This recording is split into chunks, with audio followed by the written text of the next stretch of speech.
11월이 다가오니 슬슬 보일러를 켜기 시작하셨죠? 그런데 12월이 오면 보일러비 어떻게 해야 하나? 벌써부터 불안한 마음이 드시나요? 지난 겨울 난방비 고지서를 보고 깜짝 놀라신 분들 정말 많으셨습니다. 평소처럼 난방을 했을 뿐인데 갑자기 20만원, 30만원, 심지어 40만원을 넘는 분들도 계셨어요. 그런데 여기서 중요한 건 그게 꼭 피할 수 없는 부분이 아니라는 겁니다. 잠깐 멈춰주세요. 혹시 지금 이 영상을 보고 계신 시니어 분들 중에 올겨울도 또 같은 금액의 고지서를 받을 거라고 생각하시는 분 있나요? 그렇다면 더 이상 그럴 필요가 없습니다. 왜냐하면 오늘 제가 알려드릴 이 세 가지 원칙만 실천하면 난방비를 획기적으로 줄일 수 있거든요. 그것도 돈 한 푼 들이지 않고 지금 바로 시작할 수 있는 방법들입니다. 영상을 계속 봐주세요. 분명 당신의 겨울 고지서가 달라질 겁니다. 첫 번째 원칙, 그것은 바로 새는 열을 철저히 막는 것입니다. 여러분 생각해 보세요. 보일러를 아무리 세게 틀어놓아도 창문 틈으로 찬 바람이 쏴쏴 들어오고 문 밑에서 냉기가 꾸준히 스며들면 그건 마치 비 오는 날 천장이 센 집에 장판을 깔아놓는 것과 같습니다. 아무 의미가 없죠. 따뜻함이 자꾸만 새어나가니까 보일러는 쉬지 않고 계속 일을 해야 하고 결국 그 부담이 모두 당신의 통장으로 돌아오는 겁니다. 그럼 어떻게 해야 할까요? 첫 번째 방법은 정말 간단합니다. 문과 창문 틈에 문풍지를 붙이는 거예요. 문풍지가 뭐냐고요? 아주 저렴한데 마트나 편의점 가면 2,000원에서 3,000원 정도면 살 수 있는 스티커 같은 제품입니다. 곡성 같은 시골에서도 나오는 거고 아파트 관리실에 가면 비치되어 있기도 합니다. 이걸 문틈과 창문 틈에 붙이면 밖에 찬바람이 집으로 들어오는 통로가 거의 차단됩니다. 실제로 한국에너지공단 연구에 따르면 문풍지만으로도 열 손실을 15% 정도 줄일 수 있습니다. 15%라는 게 얼마나 큰 수치인지 아세요? 월 난방비가 30만 원이라면 이것만으로도 45,000원을 절약할 수 있다는 뜻입니다. 그것도 돈이 들지 않는 정말로 거의 무료에 가까운 방법으로요. 두 번째 방법은 아마 많은 분들이 이미 어디선가 봤을 거예요. 바로 뽁뽁이, 즉 에어캡을 창문에 붙이는 겁니다. 옛날에는 포장할 때 쓰던 그 뽁뽁거리는 재료죠. 그런데 요즘엔 창문 단열용 에어캡이라고 따로 나와 있습니다. 마찬가지로 3,000원에서 5,000원 정도면 충분해요. 이걸 창문에 붙이면 어떻게 될까요? 첫째, 밖에 영하 10도 바람이 직접 유리를 얼리지 못하게 됩니다. 에어캡 안의 공기가 단열 효과를 발휘하거든요. 마치 창문에 옷을 입혀주는 것 같은 거죠. 둘째, 결로 현상을 크게 줄일 수 있습니다. 겨울에 창문이 습기로 흐려지고 물이 맺히는 현상을 경험하셨을 거예요. 그게 가라앉으니까 창문도 깨끗해지고 금형이나 곰팡이도 생기지 않습니다. 특히 시니어 분들이 사시는 집 중에 오래돼 집은 창문 단열이 정말 형편없거든요. 이 방법만으로도 실내 온도 체감이 정말 달라집니다. 세 번째 방법은 커튼입니다. 그냥 얇은 면 커튼이 아니라 암막 커튼이거나 방한 커튼 같은 두꺼운 제품을 말하는 거예요. 이게 얼마나 효과가 있는지 아세요? 일반 얇은 커튼이랑 방한 커튼을 비교하면 방한 커튼이 겨울 외풍을 30% 이상 차단할 수 있습니다. 왜 그럴까요? 두꺼운 직물이 공기의 흐름을 막아주기 때문입니다. 특히 밤이 되면 햇빛이 없어서 창문으로 내부 열이 빠져나가는데 이때 두꺼운 커튼을 닫아두면 그 열이 실내에 남아있게 되는 거죠. 더 좋은 건 많은 시니어 분들이 벌써 이런 커튼을 사용하고 계신다는 겁니다. 그래서 새로 사실 필요 없이 지금 거실에 달려있는 커튼을 제대로 활용하면 된다는 뜻이에요. 자, 정리해보면요. 새는 열을 막는다는 건 결국 이 세 가지예요. 문풍지, 뽁뽁이, 커튼. 이 세 가지만 제대로 해도 집안의 따뜻함이 몇 배는 오래 유지됩니다. 보일러가 덜 힘들어지고 당신의 통장도 덜 힘들어지는 거죠. 이제 두 번째 원칙으로 넘어갑니다. 사실 간과하지만 제일 중요한 난방비 절약 방법인데요. 바로 보일러를 효율적으로 사용하는 방법입니다. 여기서 정말 중요한 마음가짐이 하나 있어요. 난방비를 절약하려면 보일러를 꺼야 한다고 생각하시는 분들이 많은데 잠깐, 그게 절약이 아닙니다. 오히려 보일러를 자주 끄고 켜는 게 난방비를 더 많이 잡아먹는다는 걸 아세요? 왜냐하면 보일러는 실내 온도가 떨어진 걸 감지하면 처음부터 다시 데우기 위해 최대 출력으로 돌아가기 때문입니다. 그때 엄청난 가스가 소모되는 거죠. 그래서 현명한 방법은 끄는 게 아니라 조절하는 것입니다. 먼저 중요한 질문입니다. 여러분, 집안이 몇 도 정도면 편하세요? 많은 분들이 따뜻할수록 좋지라고 생각해서 20도, 21도, 심지어 22도, 23도까지 올려두세요. 그런데 여기서 정말 깨달아야 할 사실이 있습니다. 실내 온도 1도를 낮추면 난방비가 7% 줄어듭니다. 어떻게 이런 일이 가능할까요? 그건 외부 기온과의 온도 차이 때문입니다. 밖이 영하 5도인데, 아니 24도면 29도의 온도 차이가 생기죠. 그럼 그 차이를 메우기 위해 얼마나 많은 에너지가 필요할까요? 반면에 안을 19도로 유지하면 온도 차이는 24도가 됩니다. 에너지 소비가 훨씬 줄어드는 거죠. 그리고 재미있는 사실이 하나 더 있어요. 많은 시니어 분들이 생각하시기를 20도가 춥다고 느껴진다고 하시는데 그건 사실 몸의 적응 문제일 뿐입니다. 처음 3일은 조금 느낄 수 있지만 일주일이 지나면 몸이 적응하고 결국 20도도 충분히 따뜻하게 느껴집니다. 그리고 더 나은 부작용은 너무 따뜻한 실내에 있다가 밖에 나가면 큰 일교차 때문에 감기에 걸리기 쉬운데 적절한 온도에서는 그런 일이 줄어든다는 거예요. 결국 건강도 좋아지고 난방비도 줄어드는 겁니다. 그래서 권장하는 온도는 18도에서 20도 사이입니다. 이 정도면 충분히 따뜻하고 건강에도 좋고 가장 효율적입니다. 그럼 외출할 때는 어떻게 해야 할까요? 여기서 많은 분들이 실수하세요. 어라, 나 이제 나간다. 보일러 꺼버려야지 하고 버튼을 누르시는 거죠. 그런데 2시간, 3시간 외출이라면 절대로 끄면 안 됩니다. 왜냐하면 만약 외출 전 실내 온도가 20도였다면 보일러를 꺼두는 동안 실내 온도는 계속 떨어집니다. 겨울인데 공실이 되니까요. 그러다 당신이 돌아올 때쯤 실내 온도는 10도, 8도까지 떨어질 수 있어요. 그럼 당신이 집에 도착해서 다시 보일러를 켤 때 보일러는 어떻게 될까요? 실내를 20도까지 다시 데워야 하니까 최대 출력으로 풀로 돌아갑니다. 1시간, 2시간 동안 풀로 돌면서 엄청난 가스를 소비하는 거죠. 반면에 2시간, 3시간 외출일 땐 보일러를 끄지 말고 평소보다 2도에서 3도 낮춰두세요. 그러면 실내 온도는 17도, 18도 정도를 유지합니다.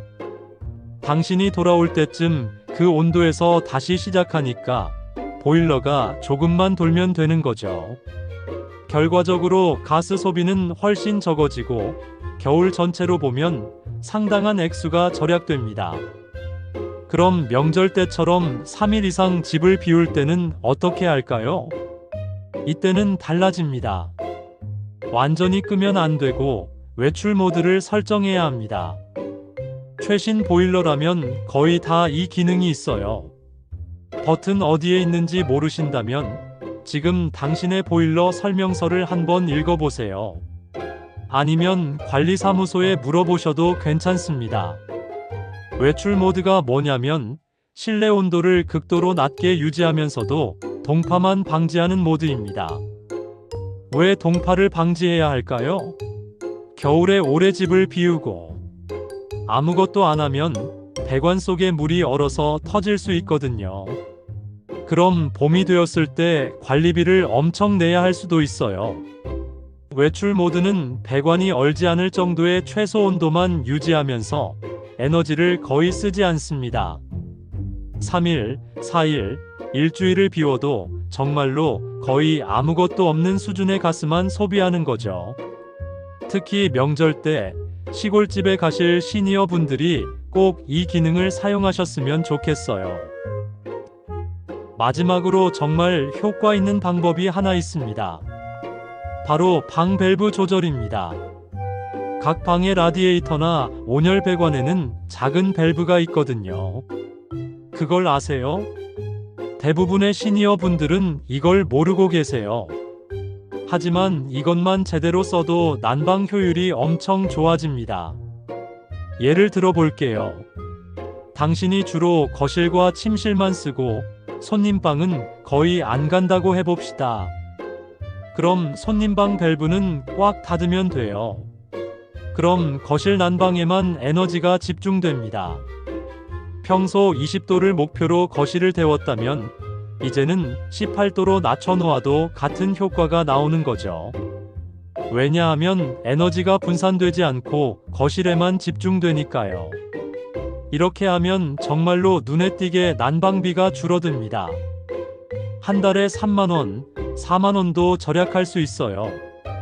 정리하면요. 보일러 절약의 핵심은 끄는 게 아니라 조절한다는 겁니다. 온도를 낮추고 외출할 때는 꺼지 말고 낮춰두고 오래 비울 땐 외출 모드를 켜고 쓰지 않는 방은 밸브를 닫는다. 이렇게만 하면 보일러는 최대한 효율적으로 일하고 당신의 통장은 여유로워집니다.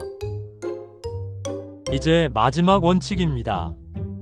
따뜻함을 오래 유지하는 방법이에요. 앞에 두 가지를 하셨다면 이제 남은 건 한 번 데워진 실내 온도를 가능한 한 오래 유지하는 것입니다. 마치 따뜻한 밥을 보온통에 넣어두면 오래 따뜻한 것처럼 당신의 집도 따뜻함을 보온하는 방식으로 써야 한다는 뜻이에요. 첫 번째 방법은 조금 의외일 수 있어요. 바로 습도를 관리한다는 겁니다. 습도가 난방비와 무슨 상관이 있나 싶으시겠죠? 그런데 정말로 크게 영향을 미칩니다. 공기가 건조하면 체감 온도가 내려갑니다. 반대로 습도가 있는 공기는 체감 온도를 올려주거든요. 과학적으로는 이렇습니다. 습도를 40%에서 60% 사이로 유지하면 실제 온도보다 2도에서 3도 높게 느껴집니다. 어떻게 이런 일이 가능할까요? 사람의 피부에서 나가는 수분이 습한 공기에서는 천천히 증발합니다. 반면 건조한 공기에서는 빠르게 증발하죠. 수분이 증발할 때 우리 몸에서 열을 뺏어가는데 습한 공기는 그 속도가 느리니까 체감 온도가 높게 느껴지는 겁니다. 그래서 많은 시니어 분들이 겨울에 피부가 건조하다고 느끼시는 건 사실 그 건조한 공기 때문에 몸의 온도도 떨어지고 있다는 뜻입니다. 해결책은 간단합니다. 가습기를 켜세요. 혹은 젖은 빨래를 실내에 말리거나 욕실 문을 열어두고 물을 끓일 때 나오는 수증기를 거실로 흐르게 해도 됩니다. 이렇게 해서 습도를 40%에서 60% 사이로 유지하면 체감 온도가 올라가니까 보일러를 더 낮춰도 충분히 따뜻하게 느껴집니다. 예를 들어 습도가 없이 20도에서 춥다고 느껴진다면 습도를 높이면 18도에서도 같거나 더 따뜻하게 느껴질 수 있다는 뜻입니다. 난방비로는 월 2만 원에서 3만 원 정도 절약할 수 있어요. 그리고 덤으로 습도가 있으면 피부도 덜 건조해지고 호흡기도 건강해지고 감기도 덜 걸립니다. 정말 좋은 방법이죠. 두 번째 방법은 바닥을 덮는 것입니다. 겨울에 맨발로 바닥을 밟으면 정말 차갑지 않나요? 그건 바닥이 실제로 실내 공기보다 훨씬 차갑기 때문입니다. 특히 타일 바닥이나 나무 바닥은 더 그렇습니다. 가열되는데 시간이 오래 걸리거든요. 그래서 보일러가 아무리 강하게 돌아도 바닥 냉기 때문에 거실이 자꾸 추워지는 거죠. 해결책은 간단합니다. 러그나 매트를 깔아두세요. 매트 아래는 보일러로 데워진 따뜻한 공기가 갇혀 있게 되고 바닥의 냉기가 올라오지 못합니다. 그 결과 실내 온도가 훨씬 오래 유지되는 거죠. 또한 시니어 분들의 경우 바닥이 차가우면 관절이 경직되기도 쉬워요.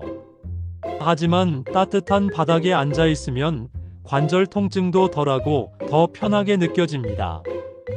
그래서 겨울에는 거실 중앙에 큼지막한 러그를 깔아두는 걸 정말 권장합니다. 비용도 적게 들고 효과는 정말 크니까요. 자, 이제 정말로 정리해볼 시간입니다. 오늘 제가 알려드린 건 딱 3가지 원칙이었어요. 첫 번째, 새는 열을 막는다. 문풍지, 뽁뽁이, 커튼. 이것들로 집의 구석구석에서 빠져나가는 열을 철저하게 막습니다. 마치 배수를 끝내듯이요. 두 번째, 보일러를 똑똑하게 돌린다. 온도를 낮추고 끄지 말고 조절하고 외출 모드를 활용하고 쓰지 않는 방의 밸브를 닫습니다. 보일러가 최대한 효율적으로 최소한의 에너지로 일하게 만드는 거죠. 세 번째, 따뜻함을 오래 붙잡는다. 습도를 유지하고 바닥을 덮고 밤에 커튼을 닫습니다. 한 번 데워진 집에 온기가 가능한 한 오래 남아있도록 만드는 겁니다. 나레이션 공감과 희망으로 가득한 톤. 여러분, 이 3가지를 모두 하려고 하면 어떻게 될까요? 첫 번째만으로도 월 난방비의 15%를 줄일 수 있고, 두 번째만으로도 10%에서 15%를 줄일 수 있고, 세 번째만으로도 10% 정도를 줄일 수 있습니다. 그럼 이 3가지를 모두 합치면 보수적으로 계산해도 월 30% 이상을 줄일 수 있다는 뜻입니다. 월 난방비가 30만 원이라면 9만 원을 줄일 수 있다는 뜻입니다. 3개월이면 27만 원, 겨울 4개월이면 36만 원을 절약하는 거죠. 그 돈으로 뭘 할 수 있을까요? 손녀, 손자에게 용돈을 줄 수도 있고, 좋아하던 밑반찬을 한 번 더 사드실 수도 있고, 의약품을 한두 개 더 살 수도 있습니다. 단순히 난방비를 절약한다는 게 아니라 당신의 삶의 질을 높인다는 뜻입니다. 여기서 시니어 분들을 위한 특별한 조언 하나를 더 드리고 싶습니다. 혹시 당신의 집이 오래된 구 아파트거나 빌라라면 단열이 정말 형편없을 겁니다. 그런 경우에는 위의 10가지 방법만으로도 정말 획기적인 효과를 볼 수 있습니다. 왜냐하면 지금 당신이 쓰지 않던 방법들이니까요. 반대로 만약 당신의 집이 요즘 신축 아파트라면 그 경우엔 이 방법들로 10%에서 15% 정도만 절약할 수 있을 수도 있습니다. 왜냐하면 이미 건축 자체가 잘 되어 있으니까요. 하지만 그럼에도 10%는 여전히 큰 수치입니다. 그리고 또 하나 중요한 건 만약 당신이 이 10가지를 다 하기는 너무 복잡하다고 생각하신다면 이렇게 하세요. 우선 첫 번째 새는 열 막기부터 시작하세요. 문풍지만 붙여도 괜찮습니다. 그게 제일 쉽고 제일 효과가 빠르거든요. 그 다음 두 번째 보일러 온도 낮추기. 20도를 18도로 낮춰보세요. 일주일이면 적응됩니다. 그 다음 세 번째 바닥에 러그 깔기. 이것도 정말 간단합니다. 이 세 가지만 먼저 해보세요. 그것도 이미 월 난방비의 20% 이상을 줄일 수 있습니다. 그 다음에 여유가 생기면 가습기를 사고 뽁뽁이를 붙이고 방 밸브를 조절하는 식으로 차근차근 해나가면 됩니다. 처음부터 다 할 필요는 없습니다. 시작이 가장 중요한 거예요. 여기서 한 가지 더. 보일러 관리에 대한 실질적인 팁을 드릴게요. 보일러는 정기적으로 청소와 점검을 받으셔야 합니다. 특히 겨울이 오기 전인 10월 정도예요. 왜냐하면 보일러 내부에 때가 끼면 같은 설정값으로 돌아도 효율이 떨어지기 때문입니다. 마치 물이 담긴 주전자가 때가 끼면 더 오래 끓는 것처럼요. 그래서 매년 10월에 보일러 청소를 받으면 그것만으로도 5%에서 10% 정도의 에너지 절약 효과를 볼 수 있습니다. 비용은 보통 5만원에서 10만원 정도인데 겨울 4개월 동안 그보다 훨씬 많은 난방비를 절약할 수 있으니 정말 좋은 투자입니다. 또 하나, 온수 사용에 대한 팁도 있어요. 샤워할 때 물을 데우는데도 보일러가 작동합니다. 그래서 겨울엔 긴 샤워를 피하는 게 좋습니다. 특히 시니어 분들 중에 따뜻한 물에 몸을 오래 불리고 싶으신 분들이 계신데 그게 난방비를 확 올린다는 걸 알면 놀라실 거예요. 따뜻한 물은 좋지만 겨울에는 빠르고 효율적인 샤워를 하시는 게 좋습니다. 그리고 샤워 후에 몸을 빨리 말리고 따뜻한 옷을 입으세요. 이렇게 하면 난방비도 절약되고 감기도 덜 걸리고 건강도 더 좋습니다. 혹시 당신은 이런 생각을 하고 계신가요? 이런 방법들 다 알려줘도 결국 큰 효과는 없지 않을까? 그렇다면 제가 실제 사례를 하나 들어드릴게요. 제 친구 아버지 60대 후반이신데 서울의 구 아파트에 사세요. 작년 겨울 난방비가 월 평균 35만원 정도였대요. 그래서 이 10가지 방법을 모두 적용해 보기로 했어요. 물론 처음엔 반신반의했죠. 이게 뭐 하는 짓인가 싶었나 봅니다. 하지만 이번 겨울 같은 집에서 같은 가족 구성으로 정확히 같은 기간 난방비가 월 23만원대로 떨어졌습니다. 12만원이 줄어든 거예요. 4개월이면 48만원입니다. 그리고 더 놀라운 건 그 친구 아버지는 춥다고 느껴본 적이 없었대요. 오히려 습도가 좋아지니까 호흡이 편하고 피부도 덜 건조하고 아침에 일어났을 때 몸이 덜 경직되어 있다고 했어요. 이게 바로 현명한 절약이 뭔지를 보여주는 거죠. 춥지도 않고 건강해지면서 돈도 절약되는 거예요. 여러분도 이 정도까진 아니더라도 분명 효과를 보실 겁니다. 혹시 이 10가지 방법 중에 뭔가 더 알고 싶은 게 있으신가요? 그렇다면 아래 설명란에 댓글을 달아주세요. 제가 더 자세히 설명해 드릴 수 있습니다. 또한 당신이 사시는 지역이나 집의 특성에 따라 다른 방법이 더 효과적일 수도 있어요. 예를 들어 남향집이라면 낮에 햇빛을 최대한 활용하는 게 좋고 북향집이라면 단열을 더 철저히 해야 합니다. 그런 개인 상황에 대해선 댓글로 물어봐 주시고 제가 최대한 도와드리겠습니다. 그리고 혹시 우리 건물주가 보일러를 건드릴 수 없게 해놨어라거나 임차인이라 마음대로 못해라는 분들이 계시다면 그런 경우엔 1번, 3번, 8번, 9번, 10번 방법만으로도 충분합니다. 문풍지, 커튼, 습도, 러그, 커튼 닫기는 누구나 할 수 있으니까요. 이 영상을 보고 있는 모든 시니어 분들께 꼭 하고 싶은 말이 있습니다. 겨울 난방비 때문에 고민하시는 건 절대 당신이 약해서가 아닙니다. 요즘 에너지 가격이 정말로 많이 올랐거든요. 그래서 많은 분들이 겨울을 버티는 게 힘들어하고 있습니다. 하지만 여러분은 지금 이 영상으로 현명하게 해결할 수 있는 방법을 배우셨습니다. 그리고 그 방법들은 복잡하거나 어렵지 않습니다.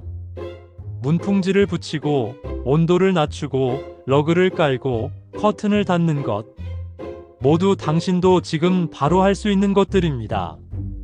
저는 정말로 강력하게 말씀드리고 싶어요. 이 겨울 당신은 춥지 않으면서도 난방비를 크게 줄일 수 있습니다. 그리고 그렇게 절약된 돈으로 당신이 정말 하고 싶던 작은 행복들을 누릴 수 있습니다. 좋아하는 밑반찬 하나 더, 손녀 손자를 위한 용돈 몇만 원, 아니면 따뜻한 계절 여행 계획까지도요. 난방비 걱정은 더 이상 당신의 겨울을 망치지 않을 겁니다. 자, 그럼 정리하겠습니다. 오늘 배운 3가지 핵심 원칙. 첫째, 새는 열을 막으세요. 문풍지, 뽁뽁이, 커튼으로 열 손실을 15%에서 30% 줄입니다. 둘째, 보일러를 똑똑하게 돌리세요. 온도를 낮추고 조절하고 방밸브를 닫으면 가스비를 10%에서 15% 줄입니다. 셋째, 따뜻함을 오래 붙잡으세요. 습도를 유지하고 바닥을 덮고 밤에 커튼을 닫으면 열 손실을 10%에서 15% 줄입니다. 이 3가지를 모두 실천하면 월 난방비의 30% 이상을 절약할 수 있습니다. 그리고 정말 중요한 건 이 방법들은 오늘부터 바로 시작할 수 있다는 겁니다. 돈이 많이 들지 않고 어렵지도 않고 복잡하지도 않습니다. 우선 가장 쉬운 것부터 하나씩 해보세요. 그럼 분명 효과를 느낄 겁니다. 이 영상이 도움이 되셨다면 아래 구독 버튼을 눌러주세요. 매달 겨울이 오기 전에, 가을이 오기 전에 당신의 생활을 조금 더 편하고 따뜻하고 경제적으로 만들 수 있는 정보들을 계속 가져올 예정입니다. 그리고 만약 이 영상을 보면서 이건 좋은 정보다라고 느끼셨다면 좋아요 버튼도 눌러주시고 주변에 있는 다른 시니어 분들과도 공유해주세요. 당신의 이웃, 당신의 친구, 당신의 형, 누나도 이 정보가 필요할 수 있거든요. 그리고 궁금한 점이 있으면 댓글로 남겨주세요. 저는 모든 댓글을 읽고 최대한 자세하게 답변해 드리겠습니다. 여러분, 이번 겨울은 춥지 않으면서도 지갑은 따뜻하게 보내세요. 시청과 구독 감사합니다.